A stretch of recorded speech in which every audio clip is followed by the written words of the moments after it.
ಬಹಳಷ್ಟು ಜನರ ಮನಸ್ಸಿನಲ್ಲಿದೆ. ಈ ಹೋರಾಟ ಯಾಕಾಗಿ?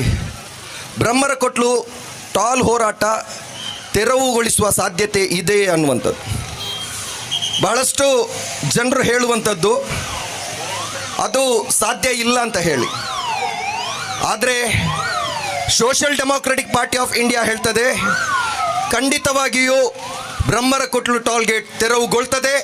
ಅದನ್ನು ತೆರವುಗೊಳಿಸಿಯೇ Social Democratic Party of India ವಿರಮಿಸುವಂಥದ್ದು. ಈ ಟೋಲ್ಗೇಟ್ BTO ಅಂದರೆ ಖಾಸಗಿ ಕಂಪನಿಯವರು ನಿರ್ಮಿಸಿ ಅವರು ನಿರ್ವಹಣೆ ನಡೆಸಿ ನಂತರ ಹಲವು ವರ್ಷಗಳ ನಂತರ ಸರ್ಕಾರಕ್ಕೆ ಹಸ್ತಾಂತರಗೊಳಿಸುವಂತಹ ಯೋಜನೆ ಅಡಿಯಲ್ಲಿ ಈ ಒಂದು ಟೋಲ್ಗೇಟ್ನ DPR ರಚನೆಯಾಗಿರುವಂಥದ್ದು.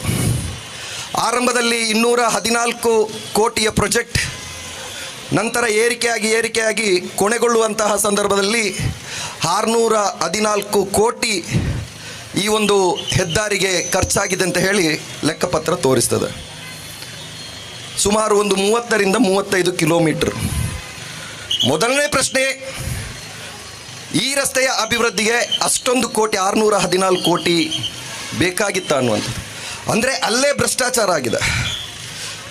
ಈಗ 13 ವರ್ಷಗಳ ನಂತರ 2025ರ ಲೆಕ್ಕಾಚಾರವನ್ನು ನೋಡುವಾಗ ಈ ಟೋಲ್ಗೇಟನ್ನು ನಿರ್ವಹಿಸ್ತಾ ಇರತಕ್ಕಂತಹ ಸಂಸ್ಥೆ ಅವರು ಕೋರಲ್ ಅಸೋಸಿಯೇಟ್ ಅವರ ಅಧಿಕೃತವಾದಂತಹ ಮಾಹಿತಿ ಪ್ರಕಾರ ಕಳೆದ 13 ವರ್ಷದಲ್ಲಿ 119 ಕೋಟಿ ಸಂಗ್ರಹ ಆಗಿದೆ ಅಂತ ಹೇಳಿ ಅವರು ಅಲ್ಲಿ ನೀಡಿರುವಂತಹ ಲೆಕ್ಕಪತ್ರಗಳನ್ನು ಪರಿಶೀಲಿಸುವಾಗ ನಮಗೆ ಸಿಗುವಂತಹ ಸತ್ಯ ಏನು ಅಂತ ಹೇಳಿದರೆ, ಈ ಟೋಲ್ಗೇಟ್ ಪಾಸಾಗಿ ಡೈಲಿ 3,000ದಿಂದ 3,500 ವಾಹನಗಳು ಸಾಗಾಗುವಂಥದ್ದು ಲೆಕ್ಕದ ಪ್ರಕಾರ.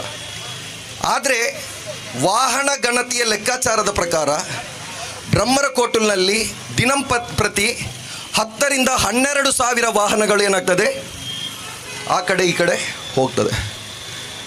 ಅಂದರೆ ಸರ್ಕಾರಕ್ಕೆ ಅಥವಾ ಸಂಬಂಧಪಟ್ಟ ಇಲಾಖೆಗೆ ಲೆಕ್ಕವನ್ನೇ ತೋರಿಸಿರುವುದಿಲ್ಲ. ಸಾರ್ವಜನಿಕರ ದುಡಿಮೆಯ ದುಡ್ಡು ಟೋಲ್ಗೇಟ್ನ ಹೆಸರಿನಲ್ಲಿ ಹಗಲು ದರೋಡೆಯನ್ನು ಮಾಡಲಾಗಿದೆ.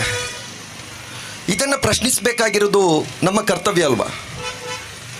ಇದು ಯಾಕೆ BJPಗರಿಗೆ ತಲೆಗೆ ಹೋಗುವುದಿಲ್ಲ? ಇದು ಯಾಕೆ ಇತರ ಪಕ್ಷದ MLAಗಳಿಗೆ ತಲೆಗೆ ಹೋಗುವುದಿಲ್ಲ? ಇಲ್ಲಿ ನಾಯಕರು ಅಂತ ಹೇಳಿ ತಿರುಗಾಡುವಂತಹ ವ್ಯಕ್ತಿಗಳಿಗೆ ಯಾಕೆ ಅರ್ಥ ಆಗ್ತಾ ಇಲ್ಲ ಅಂತ ಹೇಳಿ ನಮಗಂತೂ ಗೊತ್ತಿಲ್ಲ.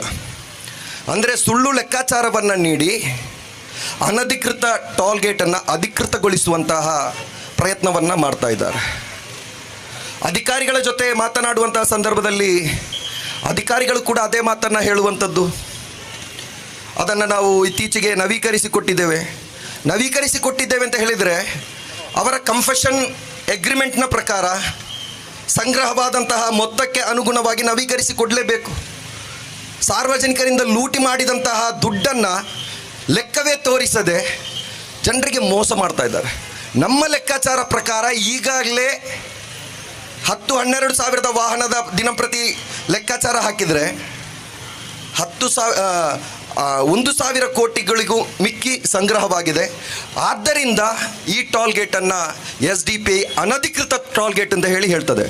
ಇಲ್ಲಿಯ ಅಧಿಕಾರಿಗಳು, ಇಲ್ಲಿಯ ಇಲಾಖೆ ವರ್ಗಗಳು, ಇಲ್ಲಿಯ ರಾಜಕಾರಣಿಗಳು ಇಲ್ಲ ಅದು ಅಧಿಕೃತ ಅಂತ ಹೇಳಿ ಎಷ್ಟು ಒತ್ತಿ ಹೇಳಿದರೂ ಕೂಡ ನಾವು ಹೇಳ್ತಾ ಇದ್ದೇವೆ ಇದು ಅನಧಿಕೃತ. ಯಾಕೆಂತ ಹೇಳಿದರೆ ಜನರ ದುಡ್ಡನ್ನು ನೀವು ದರೋಡೆ ಮಾಡಿ ಅದರ ಲೆಕ್ಕವನ್ನು ಸರಿಯಾಗಿ ತೋರಿಸಿಲ್ಲ. ಆ ಕಾರಣಕ್ಕಾಗಿ ಅನಧಿಕೃತ. ಇದರ ಒಂದು ಸೋಷಲ್ ಆಡಿಟ್ ನಡಿಬೇಕು. ಈ ಟೋಲ್ಗೇಟ್ನ ಸೋಷಲ್ ಆಡಿಟ್ ನಡಿಬೇಕು. ನಮ್ಮ ED ಇದೆ, ಎನ್ಫೋರ್ಸ್ಮೆಂಟ್ ಡೈರೆಕ್ಟರೇಟ್. ಅವರಿಗೆ ಸಣ್ಣ ಉದ್ದಿಮೆದಾರರು ಕಾಣ್ತಾರೆ, ರಾಜಕಾರಣಿಗಳು ಕಾಣ್ತಾರೆ, ನಮ್ಮಂತಹ SDP ಕಾಣ್ತದೆ. ಆದರೆ ದಿನಂಪ್ರತಿ ಟೋಲ್ ದುಡ್ಡನ್ನು ಕದೀತಾ ಇರ್ತಕ್ಕಂತಹ, ಎಲ್ಲರ ಎದುರಿಗೆ ಕದೀತಾ ಇರ್ತಕ್ಕಂತಹ ಈ ಬಿಕ್ನಾಸಿ ಸಂಸ್ಥೆ ಅವರ ಕಣ್ಣಿಗೆ ಕಾಣುವುದಿಲ್ಲ ಅಂತ ಹೇಳಿದರೆ ಎಲ್ಲರೂ ಕೂಡ ಶಾಮೀಲ.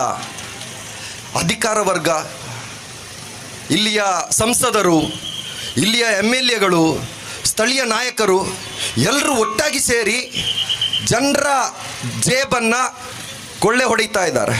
ಇದಕ್ಕೆ social democratic party of India ಖಂಡಿತವಾಗಿಯೂ ಅನುಮತಿಸುವುದಿಲ್ಲ. ಜನರ ದುಡ್ಡನ್ನು ದರೋಡೆ ಮಾಡಲಿಕ್ಕೆ ನಾವು ಯಾವತ್ತೂ ನಿಮಗೆ ಅವಕಾಶವನ್ನು ಕೊಡುವುದಿಲ್ಲ. ಸೋಷಿಯಲ್ ಡೆಮಾಕ್ರೆಟಿಕ್ ಪಾರ್ಟಿ ಆಫ್ ಇಂಡಿಯಾಕ್ಕೆ ಒಂದು ಪ್ರಜಾಸತ್ತಾತ್ಮಕ ರೀತಿಯ ಹೋರಾಟದ ಮೂಲಕ ಟೋಲ್ ಗೇಟ್ನಿಂದ DC ಕಚೇರಿಗೆ ಹೋಗಲಿಕ್ಕೆ ಗೊತ್ತಿದೆ. ಮುಂದಿನ ದಿನಗಳಲ್ಲಿ ಇದನ್ನು ಸಂಬಂಧಪಟ್ಟಂತಹ ಅಧಿಕಾರಿಗಳು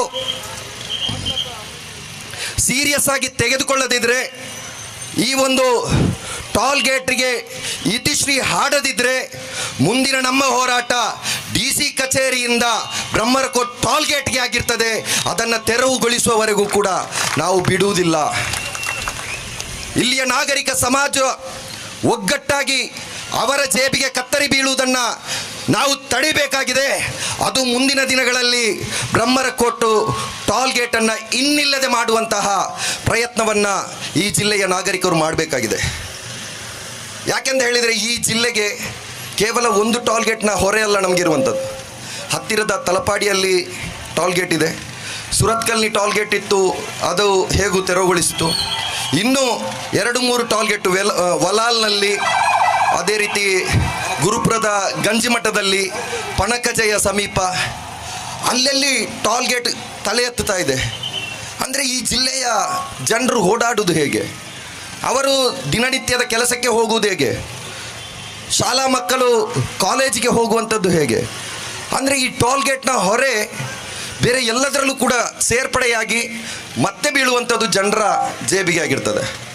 ಒಂದು ಟೋಲ್ ಕಟ್ಟಬೇಕು, ಅದೇ ರೀತಿ ಸಾರ್ವಜನಿಕ ಸಾರಿಗೆಯಲ್ಲಿ ಹೋಗುವಂಥ ಸಂದರ್ಭದಲ್ಲಿ ಅದರ ಟಿಕೆಟ್ ದರ ಏರಿಕೆ ಆಗ್ತದೆ. ಆದ್ದರಿಂದ ಯಾವುದೇ ಕಾರಣಕ್ಕೂ ಕೂಡ ಈ ಬ್ರಹ್ಮರಕೋಟಿನ ಟೋಲ್ ಗೇಟ್ ಮುಂದುವರಿಯಬಾರದು ಅನ್ನುವಂತಹ ಒಂದು ಬೇಡಿಕೆಯನ್ನು ಇಟ್ಟು, ನಮ್ಮ ಏಕೈಕ ಬೇಡಿಕೆ, 10-15 ಬೇಡಿಕೆ ಇಲ್ಲ. ನಾವು ಅಧಿಕಾರಿಗಳಿಗೊಂದಿಗೆ ಚರ್ಚೆ ಮಾಡುವಾಗ ಅಧಿಕಾರಿಗಳು ನಮ್ಮ ಹತ್ರ ಕೇಳ್ತಾ ಇದ್ದಾರೆ, ನಿಮ್ಮ ಹೋರಾಟ ಯಾಕೆ ಇನ್ಫ್ರಾಸ್ಟ್ರಕ್ಚರ್ ಮಾಡಲಿಕ್ಕ, ಅಲ್ಲಿ ಸವಲತ್ತುಗಳನ್ನು ಮಾಡಲಿಕ್ಕ, ಶೌಚಾಲಯ ಮತ್ತು ಆ್ಯಂಬುಲೆನ್ಸ್ ಮತ್ತು ಎಲ್ಲೋ ಲೈನ್ ಮತ್ತು ಲೇಬೈ ಕ್ರೇನ್ ಇಂತಹ ಸಾರ್ವಜನಿಕರಿಗೆ, ಪ್ರಯಾಣಿಕರಿಗೆ ಅನುಕೂಲವಾಗುವಂತಹ ಸೌಲಭ್ಯಗಳನ್ನು ಮಾಡಿಕೊಡ್ಲಿಕ್ಕೆ ಅಂತ ಹೇಳಿ 13 ವರ್ಷಗಳಿಂದ ಇಲ್ಲದಂತಹ ಸೌಲಭ್ಯ ಈಗ ಯಾಕೆ ಬೇಕಾಗಿದೆ ಪ್ರಯಾಣಿಕರಿಗೆ? ನಮಗೆ ಬೇಕಾಗಿಲ್ಲ. ನಿಮ್ಮ ಸವಲತ್ತನ್ನು ನೀವೇ ಇಟ್ಟುಕೊಳ್ಳಿ, ಆ ಯಾವುದೇ ಸವಲತ್ತುಗಳು ನಮಗೆ ಬೇಕಾಗಿಲ್ಲ. ಟೋಲ್ ಗೇಟ್ ತೆರವುಗೊಳ್ಳಬೇಕು ಅಷ್ಟೇ ಏಕೈಕ ಬೇಡಿಕೆ. ಟೋಲ್ ಗೇಟ್ ತೆರವುಗೊಳಿಸದಿದ್ದರೆ ಅದನ್ನು ತೆರವುಗೊಳಿಸಿ ತೋರಿಸಿಯೇ ತೀರ್ತೇವೆ. ಇಲ್ಲಿಯ ನಾಗರಿಕ ಸಮಾಜ ಆ ಕೆಲಸ ಮಾಡುವುದಕ್ಕಿಂತ ಮೊದಲು ಜಿಲ್ಲೆಯ ಅಧಿಕಾರಿ ವರ್ಗ ಇದರ ಬಗ್ಗೆ ಎಚ್ಚೆತ್ತುಕೊಂಡು ಬ್ರಹ್ಮರಕೋಟ್ ಟೋಲ್ ಗೇಟನ್ನು ತೆರವುಗೊಳಿಸಬೇಕು. ನಮ್ಮ ಈ ಒಂದು ಹೋರಾಟಕ್ಕೆ ಬೇಕಾಗಿ ಹಲವಾರು ಅಧಿಕಾರಿಗಳನ್ನು ಸಂಪರ್ಕಿಸಿದಂತಹ ಸಂದರ್ಭದಲ್ಲಿ ಬಹಳಷ್ಟು ಅಧಿಕಾರಿಗಳ ವರ್ಗದವರು ಹೇಳ್ತಾ ಇದ್ದಾರೆ, ಅದೊಂದು ಟೋಲ್ ಬಾಜಿ, ಅದು ಲೂಟ್ ಬಾಜಿ ಅಂತ ಹೇಳಿ, ಅದೊಂದು ಲೂಟ್ ಬಾಜಿ ಟೋಲ್ ಗೇಟ್ ಮತ್ತು ಅದು ಒಂದು ಟೋಲ್ ಮಾಫಿಯಾದ ಭಾಗ ಅಂತ ಹೇಳಿ ನಾನು ಹೇಳ್ತಾ ಇರುವಂಥದ್ದು. ಇಲ್ಲಿರ್ತಕ್ಕಂತಹ ಕಮಿಷನರ್, ಅದೇ ರೀತಿ ಇಲ್ಲಿರ್ತಕ್ಕಂತಹ ಸೂಪರಿಂಟೆಂಡೆಂಟ್ ಆಫ್ ಪೊಲೀಸ್, ಇಲ್ಲಿರ್ತಕ್ಕಂತಹ ಜಿಲ್ಲಾಧಿಕಾರಿಯವರು ಒಂದು ವಿಶೇಷ ಸಭೆಯನ್ನು ನಡೆಸಿ, ನೀವು ಯಾವ ರೀತಿ ಡ್ರಗ್ಸ್ ಮಾಫಿಯಾದ ವಿರುದ್ಧ ಜಿಲ್ಲೆಯಲ್ಲಿ ಒಂದು ದಿಟ್ಟತನದ ನಿಲುವನ್ನು, ಕಾನೂನಾತ್ಮಕವಾದಂತಹ ನಿಲುವನ್ನು ಪ್ರದರ್ಶಿಸ್ತಾ ಇದ್ದೀರೋ, ಅದೇ ರೀತಿ ಹಗಲು ದರೋಡೆ ಮಾಡ್ತಾ ಇರ್ತಕ್ಕಂತಹ ಬ್ರಹ್ಮರಕೋಟ್ಲು ಟೋಲ್ ಗೇಟ್ನ ಆ ಒಂದು ಸಂಸ್ಥೆಯ ವಿರುದ್ಧ ಮತ್ತು ಅದಕ್ಕೆ ಬೆಂಬಲವಾಗಿ ನಿಂತದ್ದಂತಹ ಎಲ್ಲ ನಾಯಕರ ವಿರುದ್ಧ ಒಂದು ದಿಟ್ಟತನದ ನಿಲುವನ್ನು ತೆಗೆದು ಜನರಿಗೆ ಸಹಕಾರಿಯಾಗುವಂತಹ ಒಂದು ತೀರ್ಮಾನವನ್ನು ತೆಗೆದುಕೊಳ್ಬೇಕು. ಅಷ್ಟರವರೆಗೆ ನಮ್ಮ ಈ ಒಂದು ಹೋರಾಟ ನಿಲ್ಲುವುದಿಲ್ಲ. ಅನ್ವರ್ ಸಾದತ್ ಬಜೆತ್ತೂರ್ ಅವರ ನೇತೃತ್ವದಲ್ಲಿ ನಡೆಯುತ್ತಿರ್ತಕ್ಕಂತಹ ಈ ಹೋರಾಟ ಕೇವಲ ಒಂದು ದಿನದ ಹೋರಾಟವಲ್ಲ. ಇದನ್ನು ಮುಂದಿನ ದಿನಗಳಲ್ಲಿ ಇದರ ನಿರಂತರತೆಯನ್ನು ನಾವು ಕಾಪಾಡಲಿಕ್ಕಿದ್ದೇವೆ. ಇದ್ದೇವೆ. ಅದೇ ರೀತಿ ಈ ಟೋಲ್ಗೇಟ್ ತೆರವಿಗೆ ಬೇಕಾಗಿ ಮಾಜಿ ಶಾಸಕರಾಗಿರ್ತಕ್ಕಂತಹ ರಮನಾಥ್ ರೈ ಅವರ ನೇತೃತ್ವದಲ್ಲಿ ಕೂಡ ಒಂದು ಹೋರಾಟ ಸಮಿತಿ ನಿರಂತರವಾಗಿ ಹೋರಾಟವನ್ನು ಮಾಡ್ತಾ ಇದೆ. ಆ ಸಮಿತಿಗೂ ಕೂಡ SDPIಯ ಬೆಂಬಲ ನಿರಂತರವಾಗಿರ್ತದೆ. ಅವರ ಹೋರಾಟದಲ್ಲೂ ಕೂಡ ನಾವು ಈ ಹಿಂದೆಯೂ ಕೂಡ ಭಾಗಿಯಾಗಿದ್ದೆವು, ಇನ್ನು ಮುಂದೆಯೂ ಕೂಡ ಭಾಗಿಯಾಗ್ತೇವೆ. ಮುಂದಿನ ದಿನ ಟೋಲ್ಗೇಟ್ ತೆರವುಗೊಳ್ಳುವವರೆಗೂ ಕೂಡ ಈ ಹೋರಾಟ ಖಂಡಿತವಾಗಿಯೂ ನಿಲ್ಲುವುದಿಲ್ಲ ಅನ್ನುವಂತಹ ಭರವಸೆಯೊಂದಿಗೆ ಅವಕಾಶಕ್ಕಾಗಿ ಕೃತಜ್ಞತೆಯನ್ನು ಸಲ್ಲಿಸುತ್ತಾ ನನ್ನ ಮಾತನ್ನು ಮುಕ್ತಾಯಗೊಳಿಸ್ತಾ